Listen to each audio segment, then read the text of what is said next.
ఐపీఎల్లో ముంబై పరాజయాలకు బ్రేక్ పడింది. గుజరాత్ టైటాన్స్ ను 99 పరుగుల తేడాతో చిత్తు చేసింది.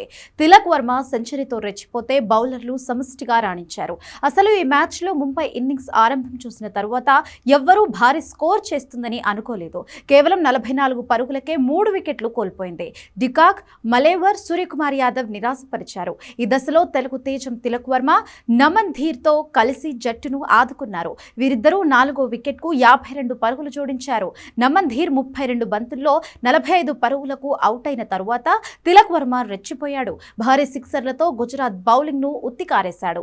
ఈ క్రమంలో హాఫ్ సెంచరీ పూర్తి చేసుకున్న తిలక్ తర్వాత మరింత చెలరేగిపోయాడు. నిజానికి మొదట 22 బంతుల్లో తిలక్ చేసింది 19 పరుగులే. కానీ ఆ తరువాత పూనకం వచ్చినట్టుగా రెచ్చిపోయిన తిలక్ సిక్సర్లతో విరుచుకుపడ్డాడు. కేవలం 22 బంతుల్లోనే మరో 83 పరుగులు బాదేయడం ద్వారా సెంచరీ పూర్తి చేసుకున్నాడు. హార్దిక్ పాండ్యాతో కలిసి 81 పరుగుల భాగస్వామ్యం నెలకొల్పిన తిలక్ వర్మ సెంచరీ ఇన్నింగ్స్ లో 8 ఫోర్లు 7 సిక్సర్లు ఉన్నాయి. అసలు తిలక్ సెంచరీ అవుతుందని కూడా ఎవ్వరూ ఊహించలేదు.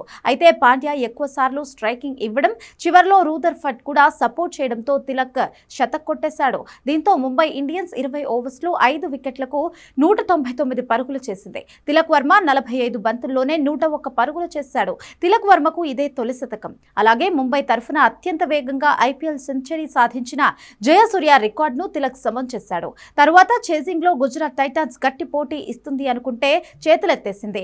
ఆరంభంలోనే ఆ జట్టు స్టార్ బ్యాటర్లందరూ ఇంటిదారి పట్టారు. బుమ్రా ఎట్టకేలకు తొలి వికెట్ సాధించాడు. సాయి సుదర్శన్ ను డకౌట్ గా పెవిలియన్ కు పంపాడు.